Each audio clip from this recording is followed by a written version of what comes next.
আজ আমরা প্রবাহীর চুম্বক প্রভাব এবং চুম্বকত্ব চ্যাপ্টারের মধ্যে চিত্রভিত্তিক প্রশ্নের আলোচনা করব। এখানে ছবিটা দেখো, ও বিন্দুতে লব্ধির চুম্বক ক্ষেত্র প্রাবল্য নির্ণয় করতে হবে।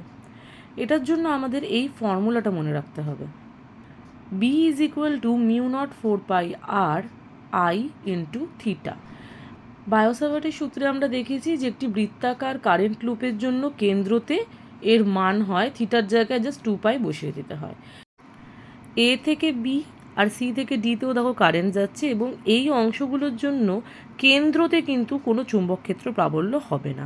তোমরা জানো একটি দীর্ঘ ঋজু তারের জন্য তার আশেপাশে ম্যাগনেটিক ফিল্ডটা পাই, কিন্তু ওর অ্যাক্সিস বরাবর অর্থাৎ এই যে এ থেকে বি এই লাইনটাই যদি আমি জুড়ি তাহলে তো কেন্দ্রর ওপর দিয়েই যাবে, অর্থাৎ ওর অ্যাক্সিসের ওপর মানে ওই তারটার ওপরে কোনো ও ম্যাগনেটিক ফিল্ড বা চুম্বক ক্ষেত্র তৈরি করবে না। তাই কেন্দ্রতে এ বি এবং সিডি অংশটার জন্য কোনো চৌম্বক ক্ষেত্র প্রাবল্য হবে না।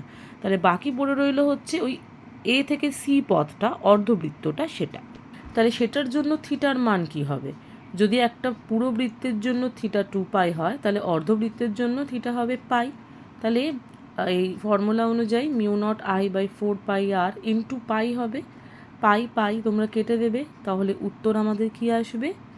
মিউ নট আই বাই 4 আর। তাহলে অপশন সিটা হচ্ছে আমাদের উত্তর। নেক্সট প্রশ্নটা দেখো, এখানে যে লুপটা নেওয়া হয়েছে সেটা কিন্তু পুরোটা কমপ্লিট না, অর্থাৎ পুরো বৃত্ত নয়। π/2 অ্যাঙ্গেল যেটা দেখিয়েছে ওই অংশটুকু নেই, অর্থাৎ একটা তুমি যদি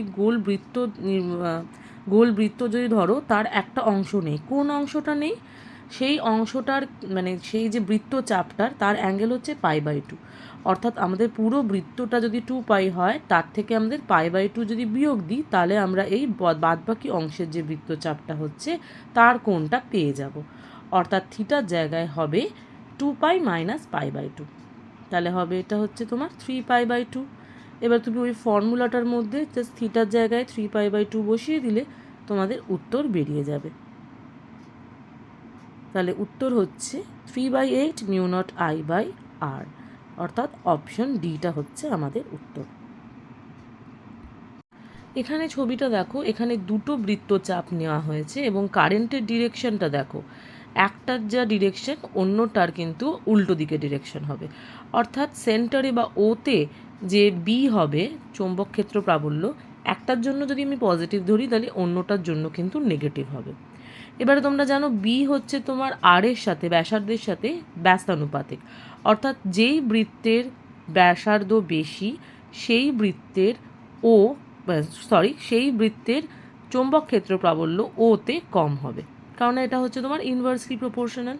তাহলে এবারে তোমরা এই অর্ধবৃত্ত, যেহেতু অর্ধবৃত্তের জন্য আমরা আগেই ক্যালকুলেট করে নিয়েছি কত হয় বি এর মান, তাহলে দুটো বি এর মান কি হবে? একটার জন্য যদি যে বৃত্তের ব্যাসার্ধ r1 তার জন্য হবে mu nought I by 4 r1, আর অন্যটার জন্য হবে mu nought I by 4 r2। এইবারে তোমরা হচ্ছে দেখতে হবে কোনটা বড় কোনটা ছোট, তার থেকে বিয়োগ করতে হবে, কারণ আমরা রাইট হ্যান্ড থাম্ব রুল লাগিয়ে দেখতেই পারো যে তোমাদের কিন্তু যে বি এর যে নেচার, চৌম্বক ক্ষেত্র প্রাবল্যের যে নেচারটা সেটা কিন্তু অপোজিট ডিরেকশন হবে, কারণ কারেন্টের ডিরেকশন অপোজিট। তাহলে আমাদের ফাইনাল উত্তর হচ্ছে এটা। যেহেতু আমি কি বললাম, ব্যস্তানুপাতিক সম্পর্ক, যার ব্যাসার্ধ ছোট তার বি এর মান বেশি হবে, সেই জন্য বড়টার থেকে ছোটটা বিয়োগ হয়েছে।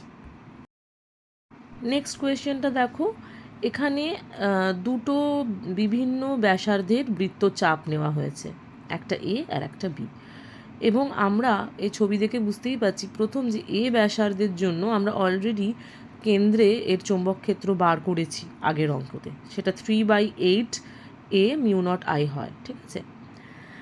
তাহলে এ ব্যাসার্ধের বৃত্তের জন্য বি এর মান হবে 3 মিউ নট আই বাই 8 এ, এটা আমরা আগেই করেছি যেহেতু থিটার মান 3 π/2 হয়।